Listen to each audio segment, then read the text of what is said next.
Ionisation energy बता दिए हैं, उसके बाद आप लोग को एक्साइटेशन एनर्जी बता दिए हैं। अब हम लोग को पढ़ना है ये इलेक्ट्रॉन एफिनिटी। हेडिंग डाल दीजिए, electron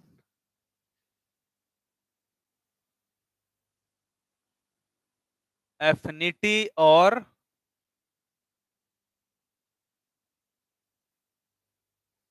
binding energy. Electron affinity और बाइंडिंग एनर्जी। हेडिंग डाल दीजिएगा, इलेक्ट्रॉन एफिनिटी और binding energy.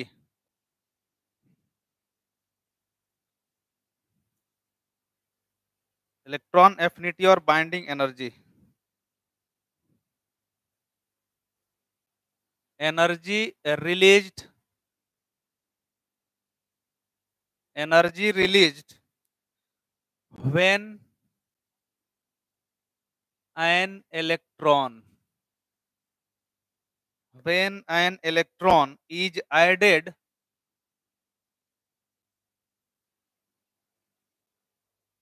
added into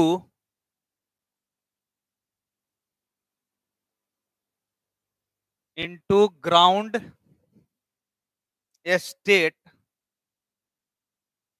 state of the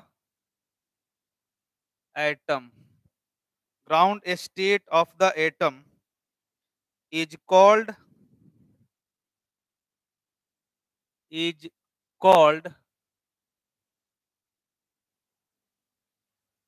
electron affinity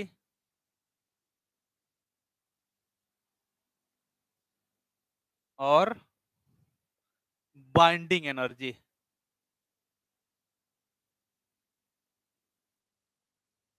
binding energy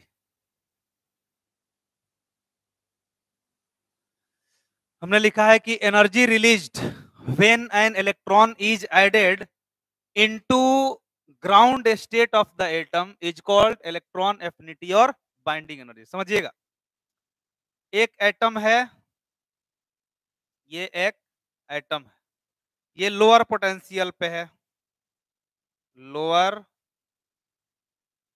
potential मतलब ये ग्राउंड स्टेट कहेंगे, लोअर पोटेंशियल पे। एक इलेक्ट्रॉन बाहर इधर में घूम रहा है जो कि हायर पोटेंशियल पे,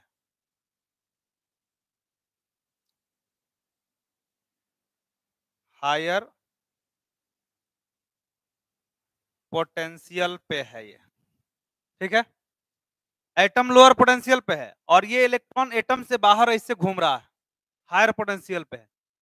जैसे ही ये एटम इस इलेक्ट्रॉन को देखा, तुरंत इसको ये क्या करने लगा, अपने तरफ खींचने लगा।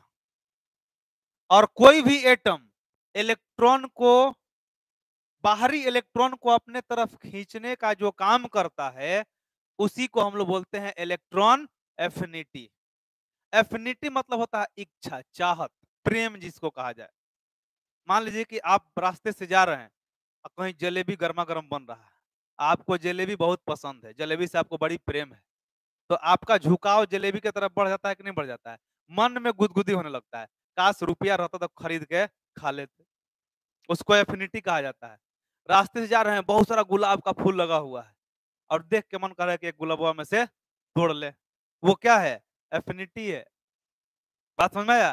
तो ये जो एटम है ना, ये इस इलेक्ट्रॉन को अपने तरफ क्या कर रहा है, खींच रहा है, इसको एफिनिटी कहा जाता है।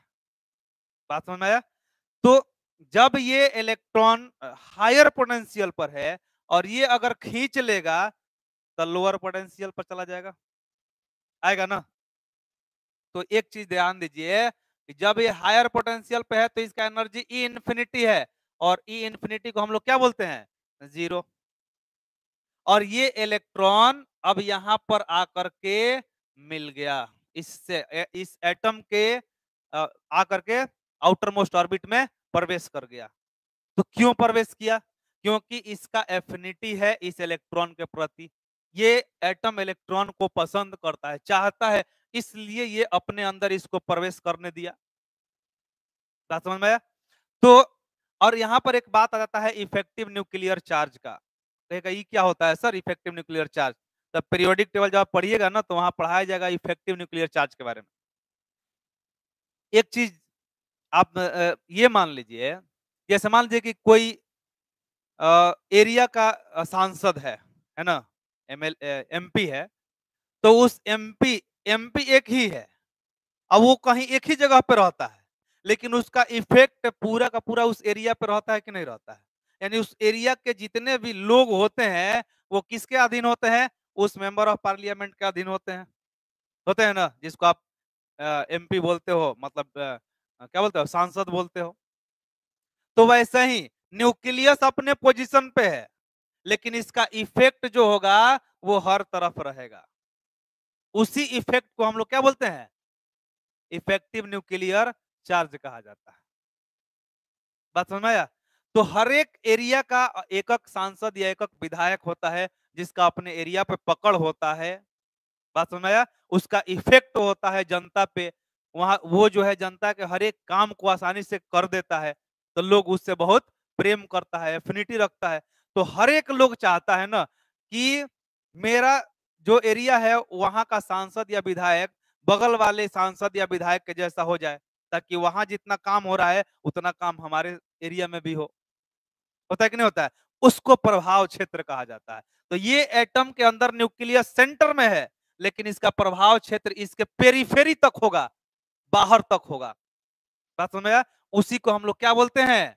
इफेक्टिव न्यूक्लियर चार्ज कहा जाता है। इसी को इफेक्टिव न्यूक्लियर चार्ज कहा जाता है, जिसको हम लोग जेड स्टार से रिप्रेजेंट कर देते हैं। ये पीरियोडिक टेबल में बहुत अच्छे से पढ़ाया जाता है कि जेड स्टार क्या है। पीरियोडिक टेबल में पढ़ाया जाता है इसको कि Z star is equal to Z minus sigma, एक फॉर्मूला भी ला करके आपको बताया जाता है वहां पे, ठीक ना? तो ये जो है, जब हायर एनर्जी से, हायर पोटेंशियल से जब लोअर पोटेंशियल में जाएगा तो अपना एनर्जी क्या करेगा? रिलीज करेगा। करेगा कि नहीं करेगा? यहां पर जब है तो इसका एनर्जी मान लीजिए कि En है, इस ऑर्बिट में, ये ऑर्बिट का एनर्जी कितना है? En है। अभी इलेक्ट्रॉन है कहाँ? ई इंफिनिटी पर, तो यहां से जब यहां जाएगा मतलब एनर्जी घटेगा, घटेगा ना। उसी एनर्जी को हम लोग क्या बोलते हैं? बाइंडिंग एनर्जी या इलेक्ट्रॉन एफिनिटी। ये प्रोसेस एक्सोथर्मिक होता है, यहां से हमेशा एनर्जी क्या होता है? रिलीज होता है, बाहर निकलता है। बात समझ में आया? तो यहां पे हमने लिखा कि energy released, energy released, energy released, that is called binding energy. हाँ, मतलब हायर एनर्जी से जब लोअर एनर्जी में जाएगा तो अपना एनर्जी घटाएगा, है ना? हम कहने का मतलब समझ रहे हैं ना? जैसे मान लीजिए आप छत पे हैं, तो छत पर से आप नीचे आना चाहते हैं, तो छत पर आपका पोटेंशियल एनर्जी ज्यादा है, अब कोई पीछे धक्का मार दिया तो आपका पोटेंशियल एनर्जी क्या होगा? रिलीज होगा। जैसे आप नीचे गिरिएगा आपको चोट में लगेगा ना, इसका मतलब कि वो पोटेंशियल एनर्जी रिलीज हुआ जो आपको डैमेज कर दिया, हाथ पैर तोड़ दिया। बात समझ में आया? तो वही स्थिति है यहाँ। तो ये कॉल्ड बाइंडिंग एनर्जी और इलेक्ट्रॉन एफिनिटी।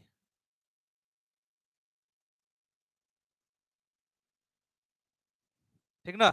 नोट करिए इसको। तो जब कोई इलेक्ट्रॉन हायर पोटेंशियल से लोअर पोटेंशियल में, मतलब बाहर से जब एटम के अंदर आता है, तो वहां पर एनर्जी रिलीज होता है ड्यू टू अट्रैक्शन, और उसी रिलीज एनर्जी को हम लोग बाइंडिंग एनर्जी या इलेक्ट्रॉन एफिनिटी कहते हैं। मतलब कि ये प्रोसेस कैसा है? एक्सोथर्मिक है।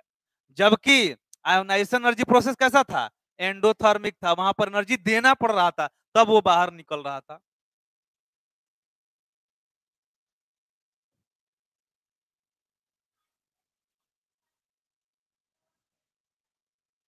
एनर्जी रिलीज करेगा, हाँ। जैसे, हाँ एकदम सही बोले, उसको डी एक्साइटेशन कहा जाता है। जब हायर ऑर्बिट से इलेक्ट्रॉन जंप करके लोअर ऑर्बिट में आएगा ना, उस घटना को डी एक्साइटेशन कहा जाता है, और उस समय एनर्जी रिलीज करता है। और जब लोअर से हायर में जाएगा तो उसको एक्साइटेशन कहा जाता है, उसमें एनर्जी लगता है। केमिकल बॉन्डिंग में इसका खेल खूब होता है जी, एक्साइटेशन और डी एक्साइटेशन का।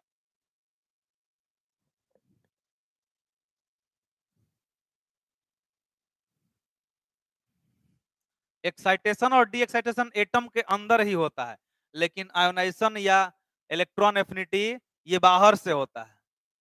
एक में इलेक्ट्रॉन को एटम से बाहर निकालने का काम किया जाता है और एक में इलेक्ट्रॉन को एटम के अंदर प्रवेश कराया जाता है। जिस इसमें देखिए बाहर से इलेक्ट्रॉन प्रवेश कर रहा है एटम के अंदर, इलेक्ट्रॉन आयोनाइजेशन एनर्जी में था कि एटम से बाहर निकल रहा था इलेक्ट्रॉन। दोनों एक दूसरे का क्या है, अपोजिट प्रोसेस है। इसीलिए ये एक्सोथर्मिक है, जबकि वो क्या था, एंडोथर्मिक था।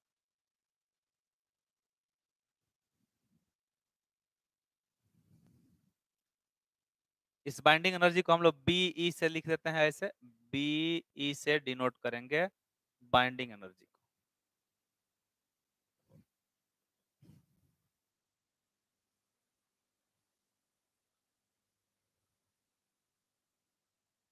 ये वाला मिटा है ये,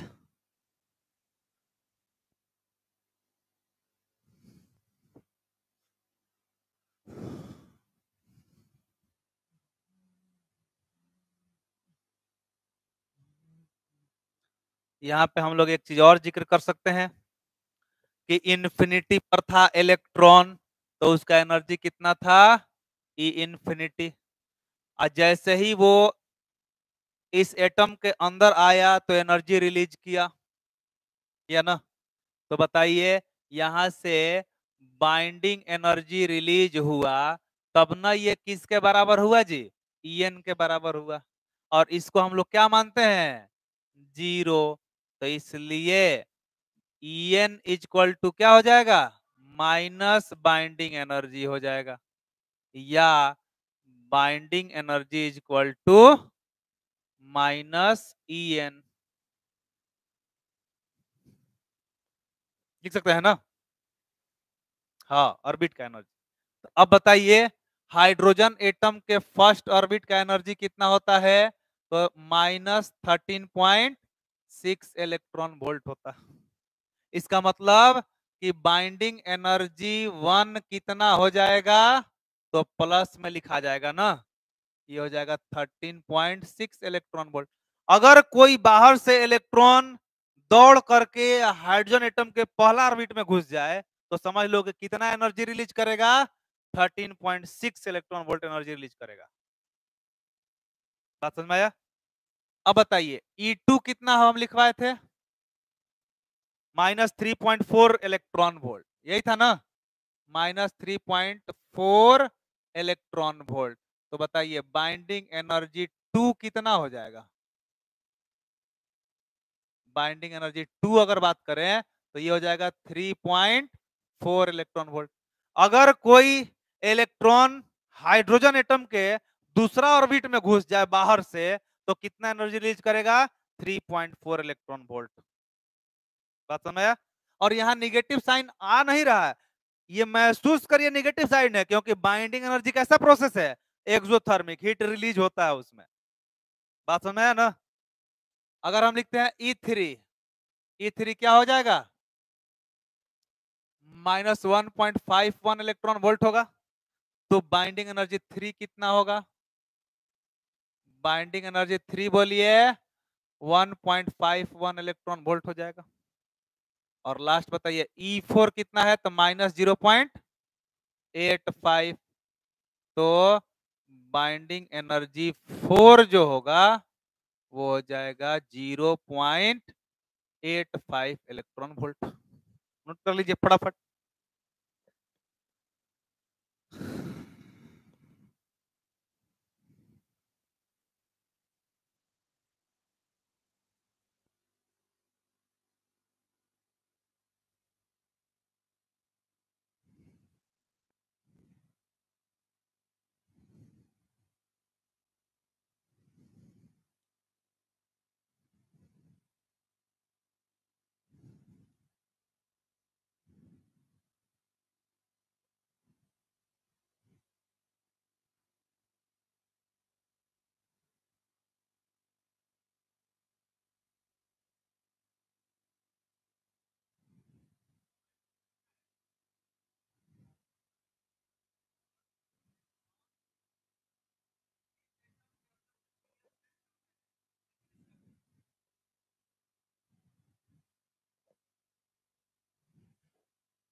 बोलिए, हो गया।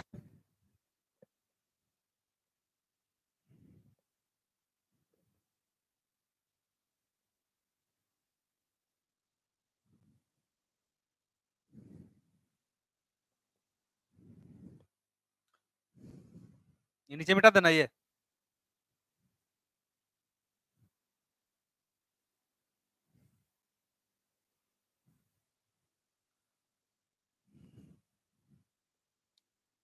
जल्दी जल्दी इसको खत्म किया जाए।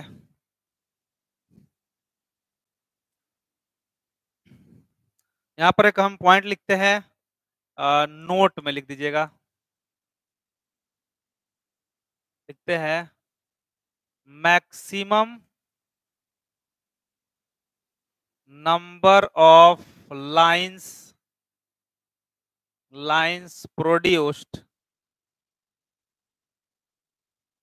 Produced when an electron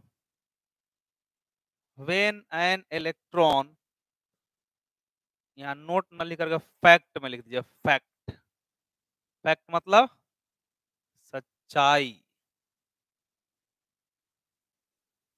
maximum number of line produce when an electron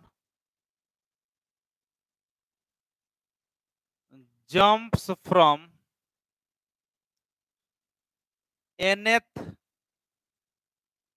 energy level to ground state. और ये फॉर्मूला आ गया जी, is equal to n into n minus 1/2। रट जाना है, ये फॉर्मूला है कि जब कोई इलेक्ट्रॉन nth ऑर्बिट से ग्राउंड ऑर्बिट में जंप करेगा, nth एनर्जी लेवल से ग्राउंड लेवल में अगर आएगा तो वो हो जाएगा formula n into n minus 1/2 हो जाएगा। अब इसका एक एग्जाम्पल करके दिखाते हैं आपको। ऊपर वाला मिटाएं, बोलिए।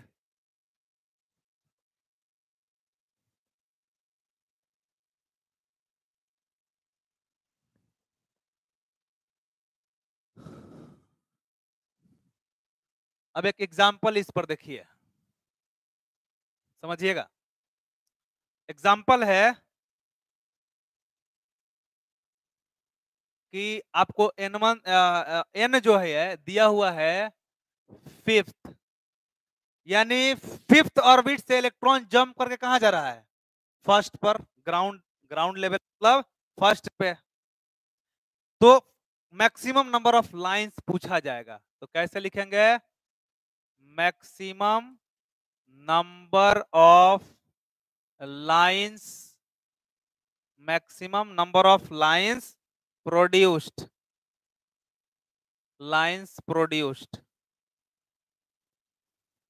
Maximum number of lines produced is equal to, formula तो यही है, 5 इंटू 5 माइनस 1 क्या होगा? 2।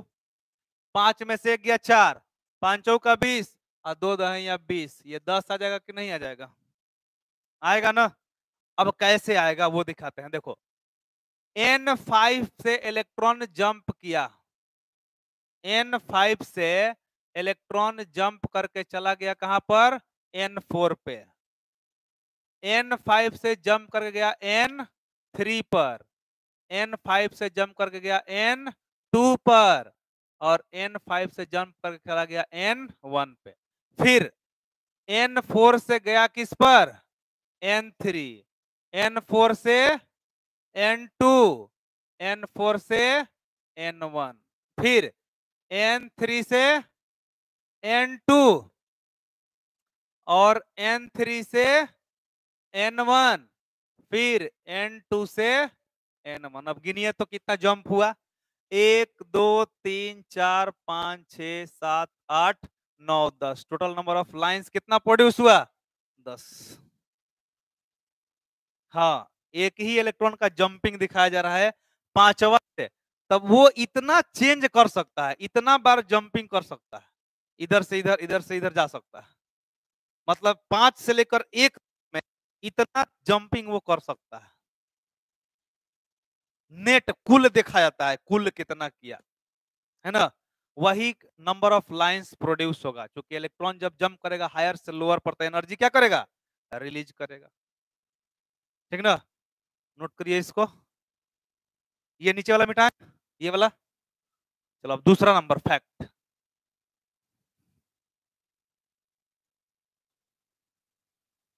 दूसरा नंबर पॉइंट है कि एक इलेक्ट्रॉन जो है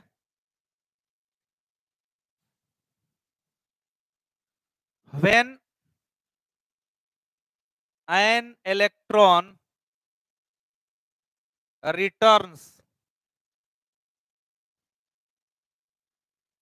returns from n2 returns from n2 to n1 state, n2 to n1 state, then number of state, then number of lines produced, number of lines the number of lines produced in the spectrum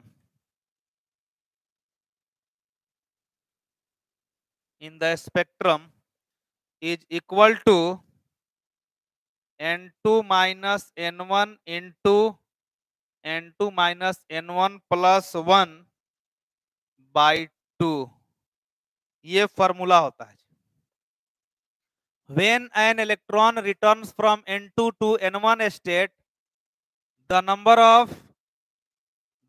of lines produced in the spectrum is equal to n2 minus n1 into n2 minus n1 plus 1 by 2।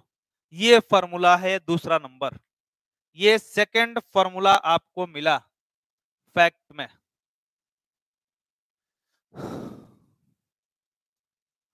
हो गया। अब यहां पर एक example लिखते हैं। n1 मान लीजिए कि 2 है और n2 मान लिया कि 5 है। अब मैक्सिमम नंबर ऑफ लाइंस कितना प्रोड्यूस होगा, तो इस फॉर्मूला से आप कैलकुलेट कर सकते हैं। ये हो जाएगा 5 minus 2 into 5 minus 2 plus 1 by 2। 5 में से 2 गया कितना, 3।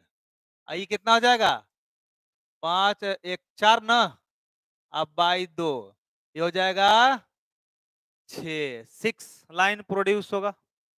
अब 6 लाइन कैसे प्रोड्यूस होगा, देखिए 5 से 4, 5 से 3, 5 से 2 हट जाएगा एक। फिर आप देख सकते हैं 4 से 3, 4 से 2, 4 से 1 हट जाएगा यहां से। फिर 3 से 2 और 3 से 1 हट जाएगा यहाँ पे, है ना। 3 से 2 बस ये हो जाएगा आपका।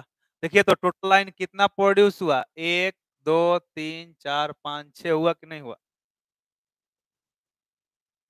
जल्दी बनाइए, नोट करिए और इसको आप लोग बनाइए।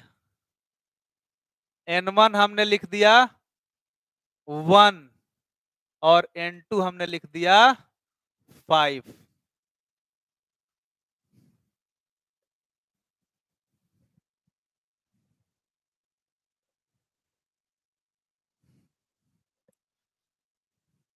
जल्दी बनाइए।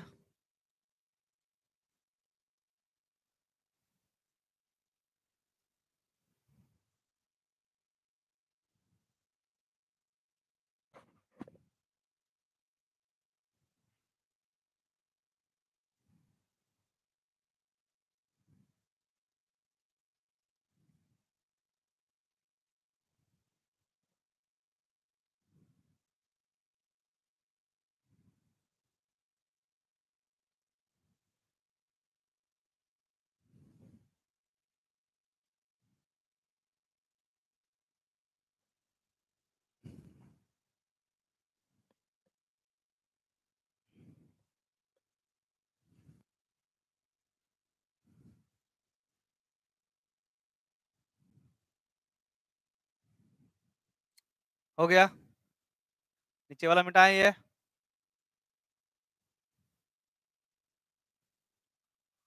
अब आप देख सकते हैं यहाँ पे,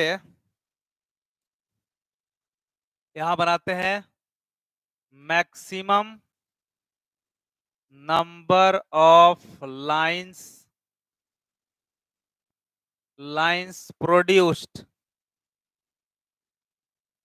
maximum number of lines produced is equal to 5-1 into 5-1 + 1/2।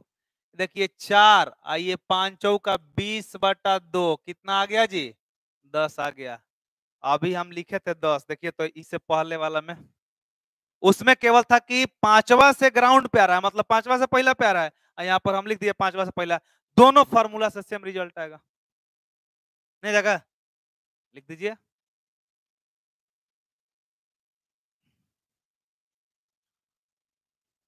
हो गया। चलिए, तो ऐसा क्वेश्चन आपको नीट में, जेई में पूछा जाता है। अब हम लोग चलते हैं, बोर्स साहब कंप्लीट हुए, बोर्स साहब का थ्योरी जितना भी था हमने कंप्लीट करा दिया। अब हम लोग कुछ लिमिटेशन है बोर्स का, उसको हम लोग नोट कर लेते हैं, छाप लेते हैं उसको, और उसको समझ लेते हैं, और बाद में आप याद करिएगा उसको, है ना। तो लिमिटेशन है कुछ बोर्स का, क्या क्या वो बेचारे क्यों इनके थ्योरी जो है लिमिटेशन में आ गया, ये सारा चीज उसमें हम लोग लिखेंगे, है ना। क्यों लिमिटेशन हो गया इस थ्योरी में, ये चीज हम लोग अभी पढ़ेंगे। मिटाए पूरा को। चलिए, अब आप क्या करेंगे, लिखिए, हेडिंग डालिए, limitation.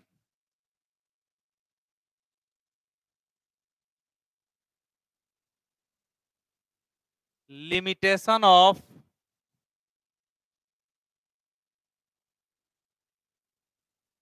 Bourse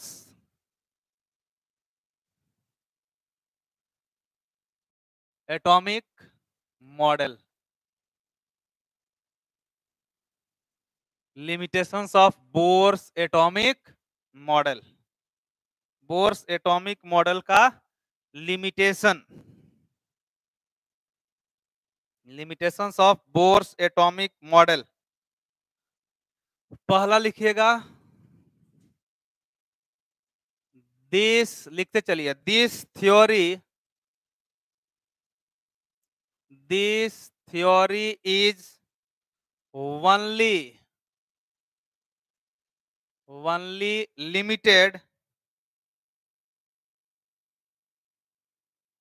only limited to one electron system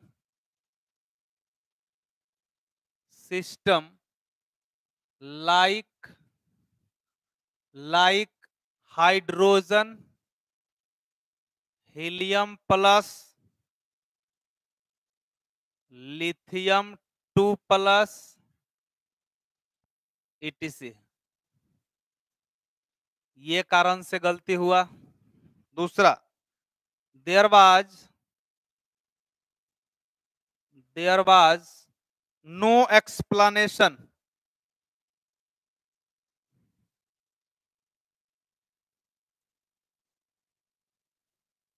there was no explanation given for the use of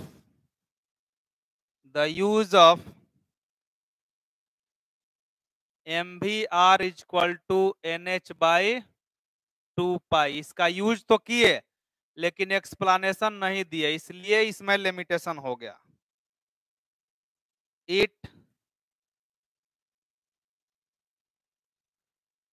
It explains the spectra of only hydrogen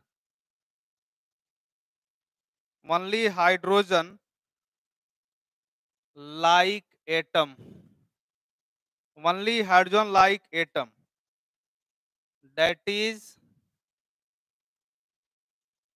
atoms having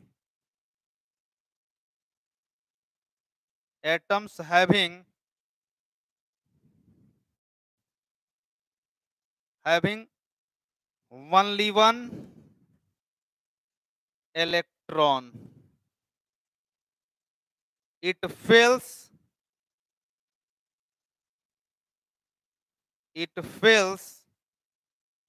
to explain the spectra of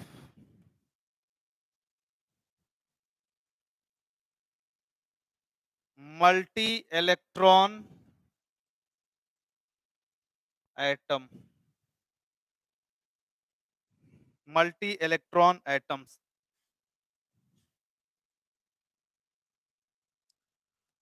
तीन अभी हम यहां लिख दिए कि this theory is only limited to one electron system. ये theory केवल और केवल किस में लागू होता है? वन इलेक्ट्रॉन सिस्टम में लागू होता है. वन इलेक्ट्रॉन सिस्टम कहने का मतलब कि जिस एटम में, जिस सिस्टम में एक ही इलेक्ट्रॉन हो. तो हाइड्रोजन के पास एक ही इलेक्ट्रॉन होता है, हीलियम के पास होता है दो इलेक्ट्रॉन, लेकिन जब एक निकाल देंगे तो हीलियम प्लस हो जाएगा, तो ये भी वन इलेक्ट्रॉन सिस्टम हो गया. लिथियम के पास होता तीन इलेक्ट्रॉन है, लेकिन जब दो निकाल देंगे, देखिए दो प्लस आया है ना, मतलब दो इलेक्ट्रॉन क्या कर दिए? बाहर निकाल दिए, तो ये भी हो गया uni electronic one electron system. यानी इनका जो थ्योरी है वो केवल वन इलेक्ट्रॉन सिस्टम के लिए लागू होता है, मल्टी इलेक्ट्रॉन सिस्टम के लिए लागू नहीं होता है. इसीलिए लिमिटेशन हो गया, फर्स्ट लिमिटेशन ये हो गया. दूसरा चीज, there was no explanation given for the use of MVR equal to NH by 2 pi. यानी आप जो है इस थ्योरी का यूज कर लिए, MVR equal to NH by 2 pi का यूज कर लिए, और उसका एक्सप्लेनेशन आप देवे नहीं किए. इसका मतलब कि ये लाइन भी इनके थ्योरी का क्या हो गया? लिमिटेशन हो गया. तीसरा, it explains the spectra of only hydrogen like atom. इनका जो थ्योरी है ये केवल हाइड्रोजन लाइक एटम का ही स्पेक्ट्रम एक्सप्लेन कर पाता है. हाइड्रोजन लाइक कहने का मतलब क्या? कि वैसा एटम जिसके पास इलेक्ट्रॉन का संख्या कितना हो? एक हो, उसी के स्पेक्ट्रम को एक्सप्लेन कर पाता है. मतलब इन तीनों के स्पेक्ट्रम को एक्सप्लेन कर देता है. लेकिन रही बात multi electronic system, multi electronic atom के स्पेक्ट्रम को डील करने का जब बात आता है तो ये फेल कर जाता है. इसका मतलब कि ये क्या हो गया? लिमिटेशन हो गया. बात समझ में आया? नोट करिए जल्दी फटाफट. हो गया बेटा इसको. चलिए चौथा नंबर लिखिए, फोर्थ नंबर पॉइंट लिखिए. लिखिएगा actually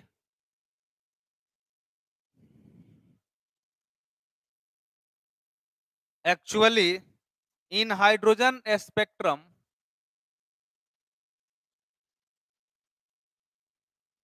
in hydrogen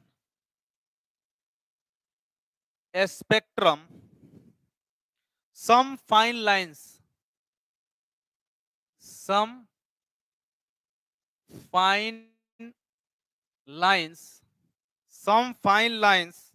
are also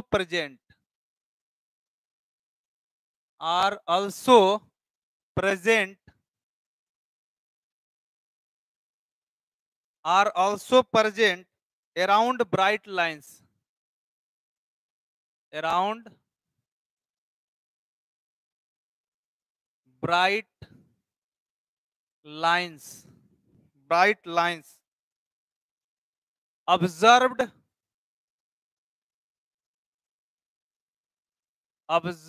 under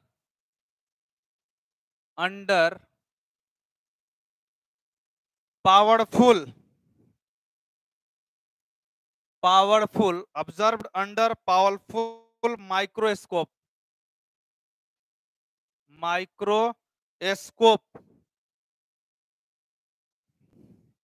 which are not explained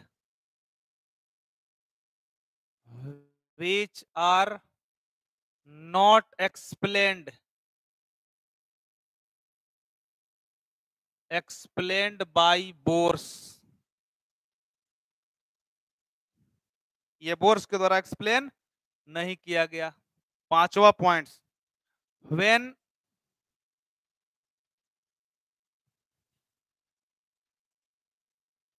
hydrogen spectrum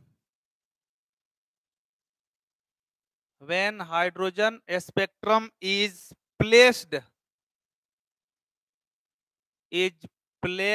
in electric field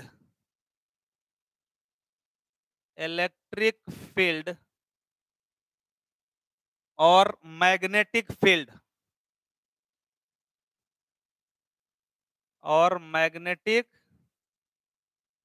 field magnetic field, spectral lines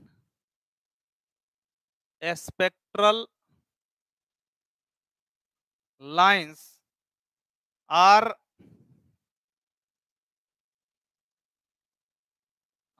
split into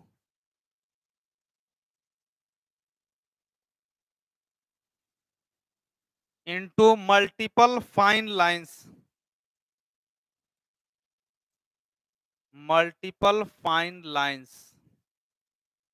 which are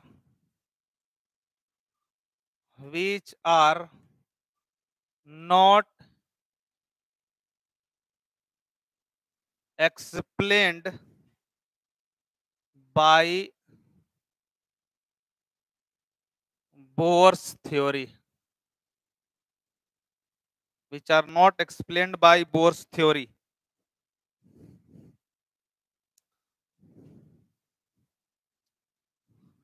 six number बात है, it does not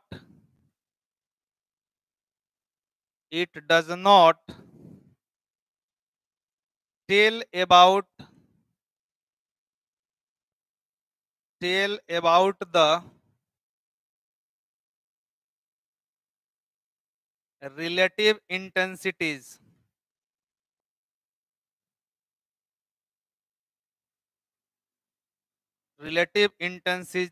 of spectral lines.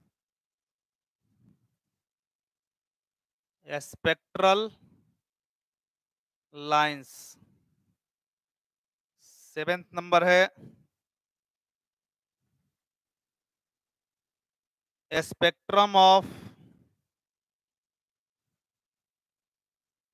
Hydrogen H11, H12,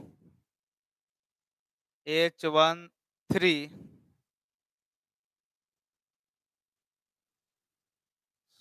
should be same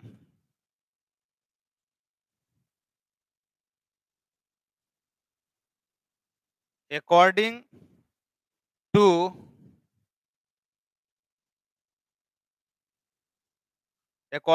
Bohr's model, but in reality they differs.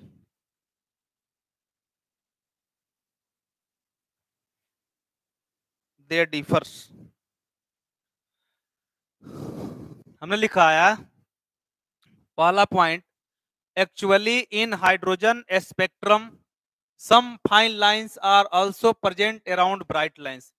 जब hydrogen spectrum देखा गया तो उसमें जो चमकीला line था, ब्राइट लाइंस था, उसके अगल बगल में सेम कलर का फाइन लाइंस भी दिखाई दिया, मध्यम लाइन भी दिखाई दिया।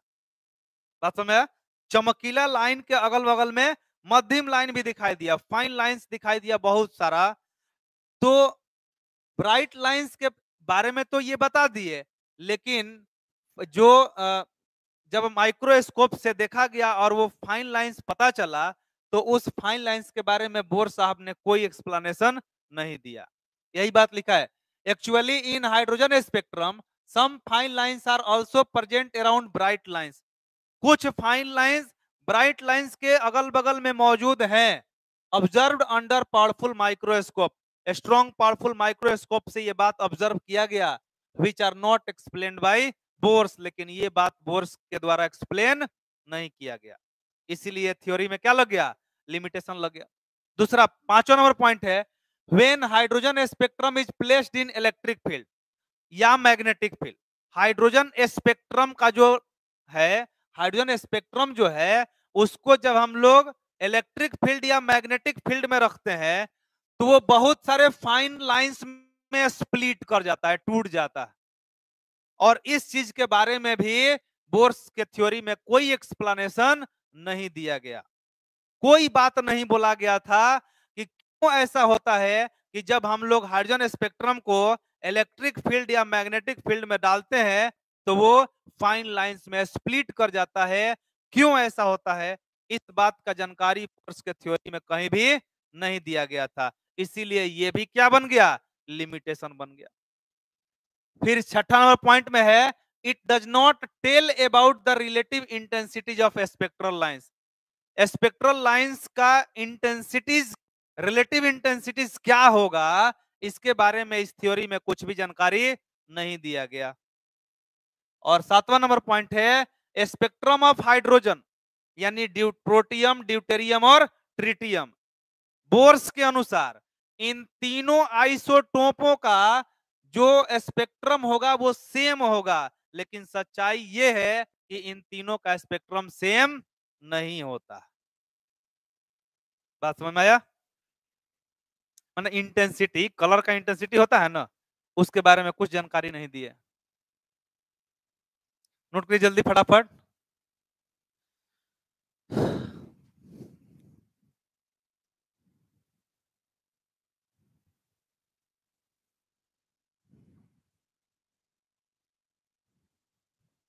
हो गया?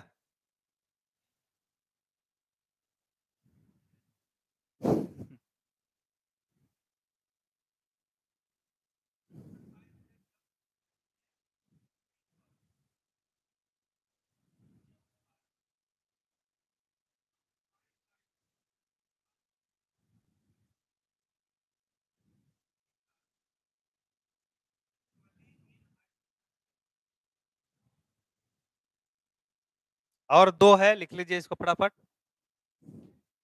मिटाना इसको। देखिए 8 नंबर लिख लीजिए, 8वां नंबर पॉइंट क्या है इसका? 8 नंबर है bourse theory,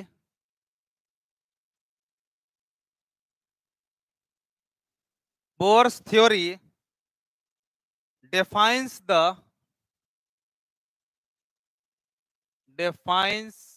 the orbits in which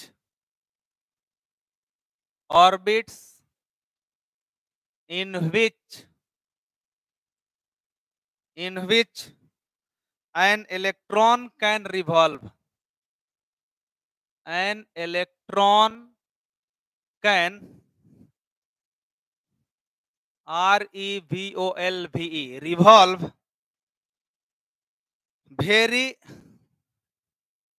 very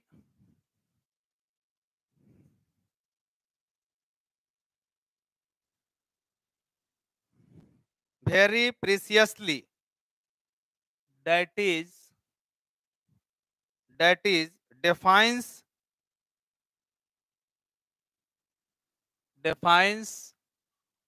both position and momentum,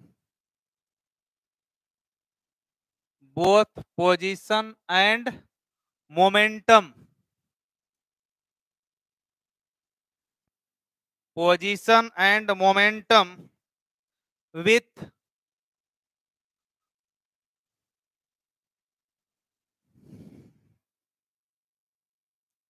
complete certainty,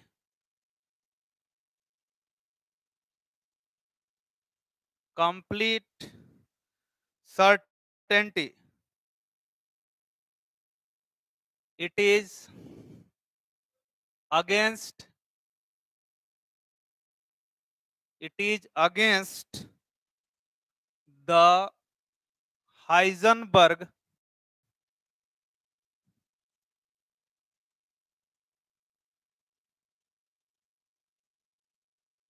Heisenberg's uncertainty,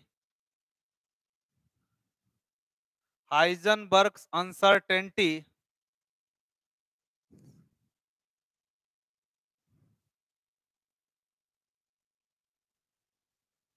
uncertainty principle.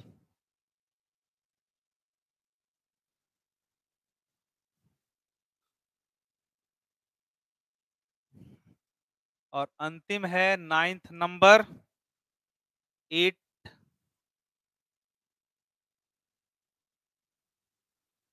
Considers an electron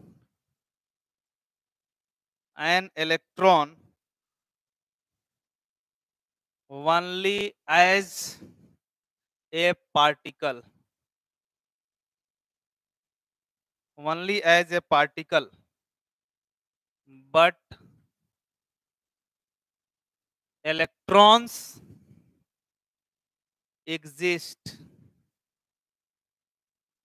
exhibit wave nature also। ये दो बात भी था इनके लिमिटेशन में। Bohr's theory defines the orbit, Bohr's ने orbit define किया in which an electron can revolve very precisely, जिसमें इलेक्ट्रॉन बहुत आसानी से गोल गोल घूम रहा था। दैट इज डिफाइंस, और इन्होंने गलती क्या कर दिया कि जो इलेक्ट्रॉन ऑर्बिट में न्यूक्लियस के चारों तरफ घूम रहा था उसका पोजीशन और मोमेंटम दोनों एक साथ उन्होंने डिफाइन कर दिया, जो कि संभव नहीं है। अगर कोई बॉडी मूव कर रहा होगा तो उसका मोमेंटम बताया जा सकता है, पोजीशन नहीं बताया जा सकता है। अगर कोई बॉडी स्थिर है तो उसका पोजीशन बताया जा सकता है, मोमेंटम नहीं बताया जा सकता है। और इन्होंने हाइजेनबर्ग अनसर्टेनिटी प्रिंसिपल के अगेंस्ट में काम कर दिया, इसीलिए इनका ये लिमिटेशन हो गया। और 9वां पॉइंट है, it considers an electron only as particle. ये बहुत बड़ा गलती था। वो इलेक्ट्रॉन को केवल पार्टिकल मानते थे, लेकिन इलेक्ट्रॉन केवल पार्टिकल नहीं होता है। Electron behaves wave character also, wave nature also. जब कोई बॉडी, ये हाइजेनबर्ग साहब का प्रिंसिपल था और डी ब्रॉगली का, दो आदमी, बोला गया कि जब कोई बॉडी हाई स्पीड में घूमता है तो उसमें एक वेव एसोसिएटेड हो जाता है और उस वेव को डी ब्रॉगली वेव कहा जाता है या मैटर वेव कहा जाता है। अभी इस पंखा को आप देखिए ध्यान से, क्या आपको तीनों ब्लेड दिखाई दे रहा है आपको? यानी वो किस कैरेक्टर में आ गया है? वेव कैरेक्टर को फॉलो कर रहा है। अगर आप प्लेटफॉर्म नंबर 1 पर खड़े हैं और राजधानी हाई स्पीड में गुजर गई, आप उसका नंबर और नाम पढ़ते रह जाइएगा, पता नहीं चलेगा। यानी वो किस कैरेक्टर में है? वेव कैरेक्टर में। आप हाई स्पीड से चल रही ट्रेन के खिड़की के पास बैठे हुए हैं और जमीन को देख रहे हैं, आपको एक चीज भी वहां पर परफेक्ट रूप में दिखाई नहीं देगा। यानी वो किस कैरेक्टर में है? आप वेव कैरेक्टर में है। तो डी ब्रॉगली बोले कि दुनिया का हर एक चीज जो है ना डुअल कैरेक्टर का होता है। डुअल मतलब समझते हो ना? दो कैरेक्टर को शो करता है, particle as well as wave character. अगर कोई बॉडी स्थिर है तो वो पार्टिकल है, और अगर मोशन में चलने लगा तो उससे एक वेव एसोसिएटेड हो गया और उसी वेव को डी ब्रॉगली वेव या मैटर वेव का नाम दिया गया। बात समझ में आया? तो इसीलिए इलेक्ट्रॉन जो होता है वो वेव कैरेक्टर भी शो करता है, लेकिन इन्होंने केवल क्या मान लिया था? पार्टिकल माना था। इसीलिए ये थ्योरी क्या हो गया? लिमिटेशन बन गया। ये लाइन जो है इनका थ्योरी का लिमिटेशन बन गया। बात समझ में आया? नोट कर लीजिए इसको जल्दी फटाफट। अब हम लोगों को आगे बढ़ना है इसमें।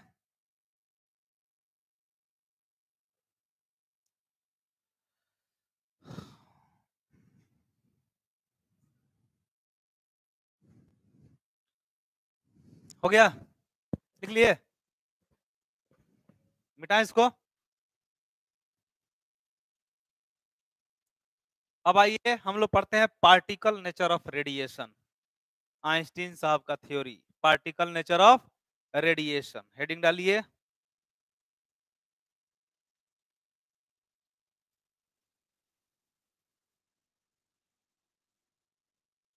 पार्टिकल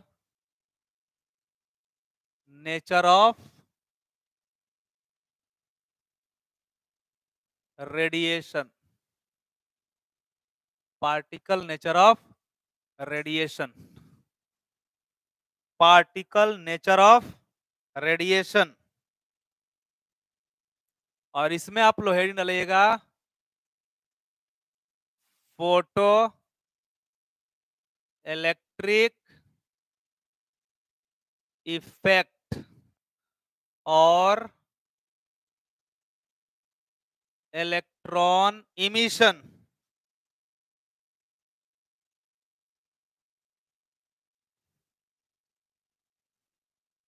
इलेक्ट्रॉन इमिशन, ठीक है। चल इसमें लिखिएगा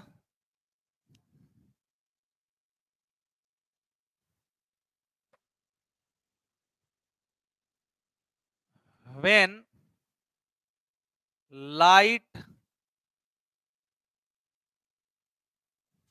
or energy, when light or energy is made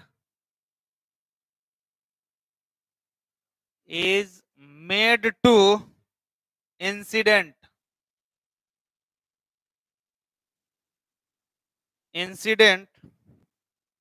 on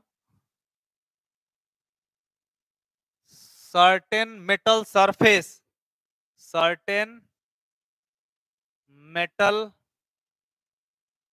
surface like sodium हो गया, पोटेशियम हो गया, सीजियम हो गया, etc. then electron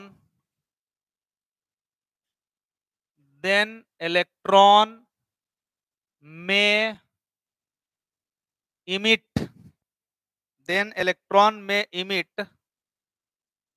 from the metal surface. This phenomena is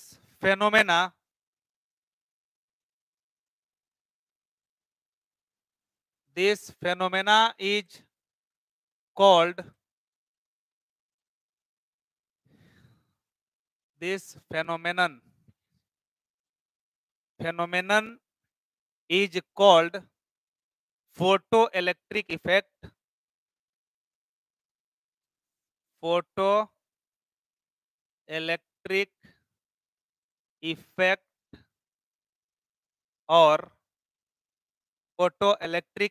or electron emission.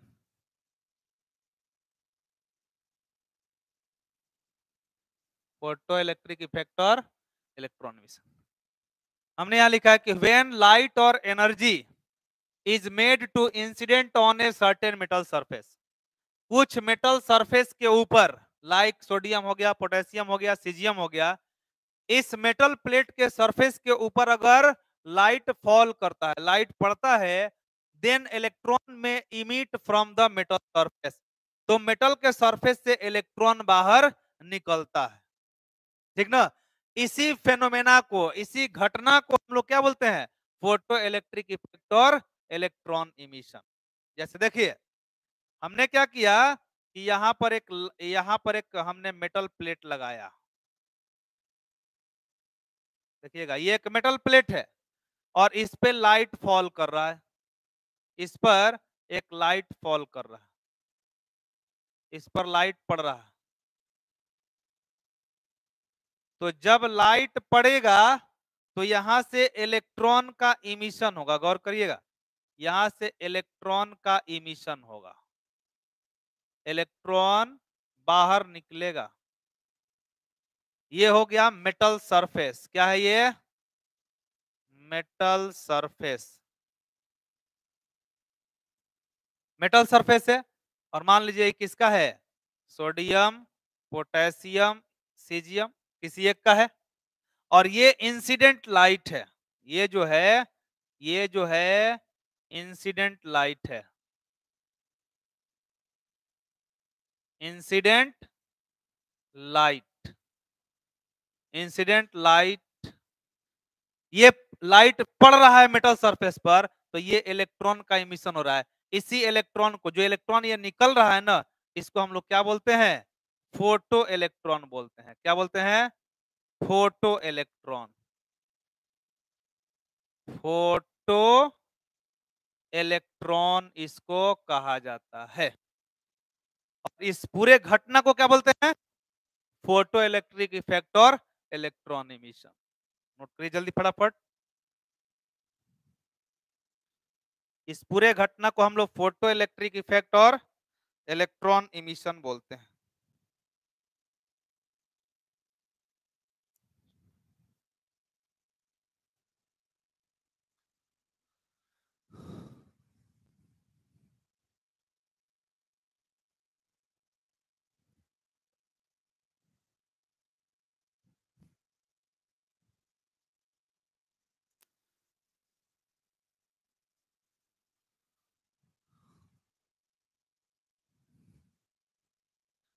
और जो इलेक्ट्रॉन निकलेगा ना वो हमेशा मेटल सरफेस के परपेंडिकुलर होगा।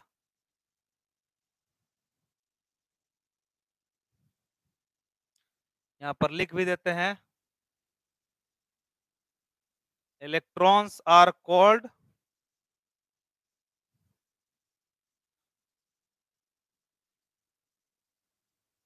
इलेक्ट्रॉन्स आर कॉल्ड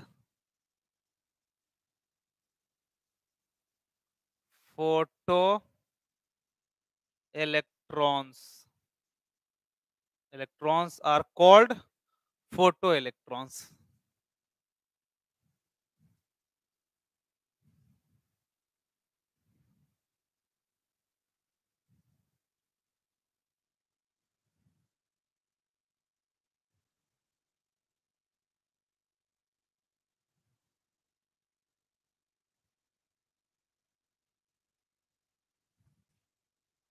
हो गया? मिटा इसको, मिटा ना। लिखिए, नीचे लिखिएगा इसमें, ejected electrons, ejected electrons are, ऐसे लिखिए, इलेक्ट्रॉन्स आर इजेक्टेड, ऐसे लिखिएगा, electrons, electrons are ejected, electrons are ejected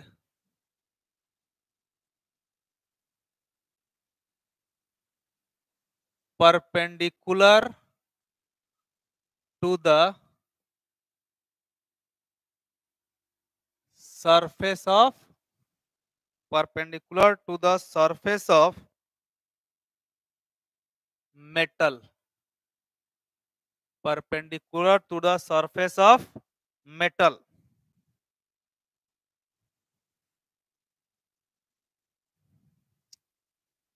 perpendicular to the surface of metals। इसी में लिखेगा, many metals, many metals like Cu, Ag, Pt, etc. do not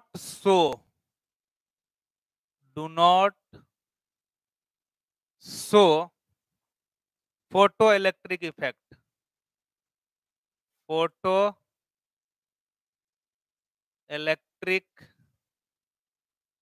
effect with ordinary light, with ordinary light,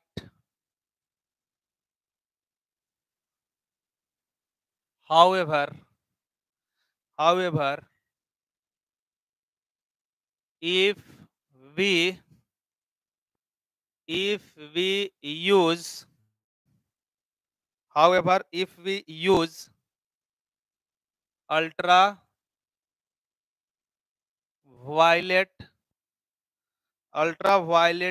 ray whose wavelength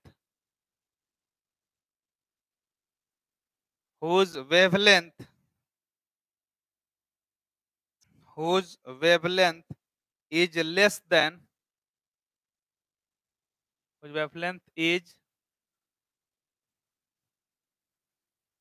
less than 4000 angstrom 4000 angstrom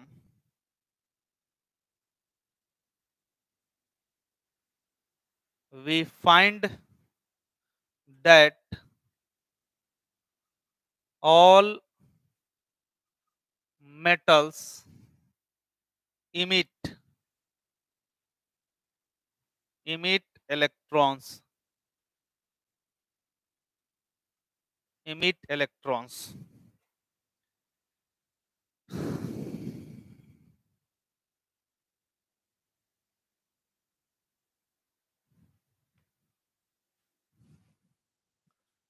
many metals like Cu, जैसे देखिए एक metal plate हमने लिया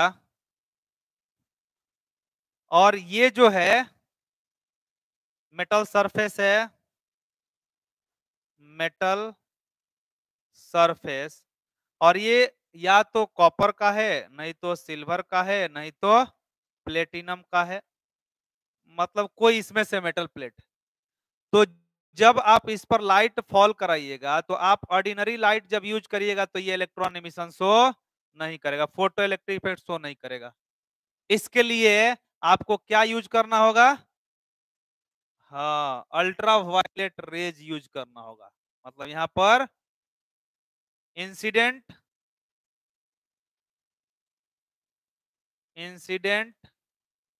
ultra violet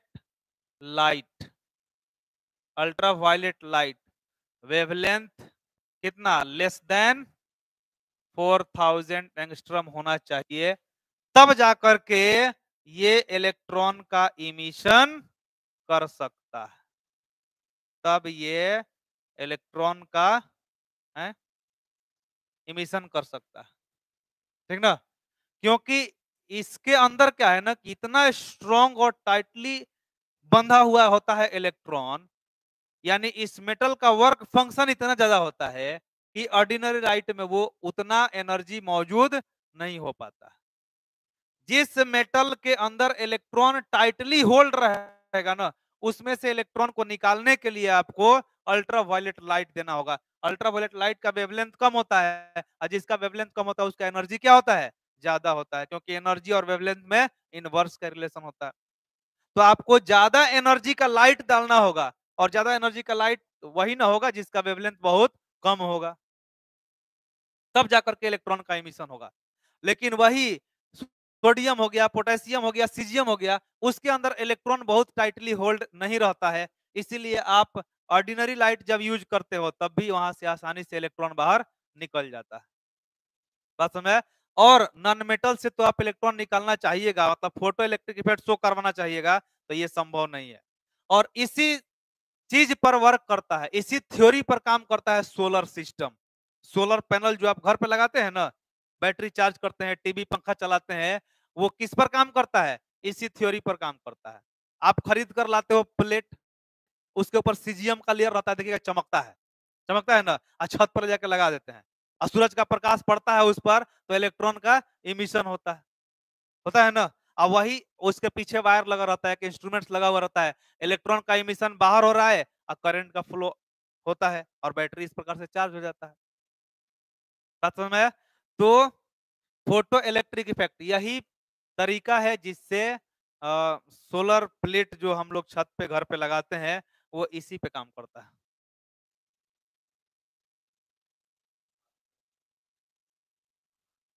अब जैसे मान लीजिए कि 4000 से ज्यादा कर दिए, आप प्लेट लगा दीजिए सिल्वर या कॉपर का, तो नहीं हो पाएगा। बात समझ में आया ना? अगर आप अल्ट्रा वायलेट नहीं दे रहे हैं, आप प्लेट रख दिए प्लेटिनम का या गोल्ड का या सिल्वर का, तो वहां से इलेक्ट्रॉन इमिशन नहीं होगा।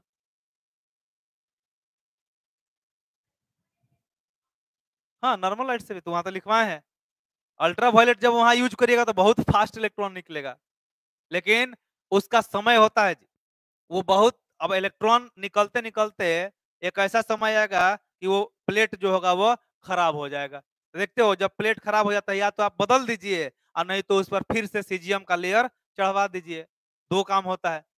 और वो बिक भी जाता है, आधा दाम पे बिक जाता है और वो लेयर लगा दिया जाता है, फिर से नया हो जाता है। बात समझ में आया? तो ये फोटो इलेक्ट्रिक इफेक्ट है, नोट कर लीजिए इसको।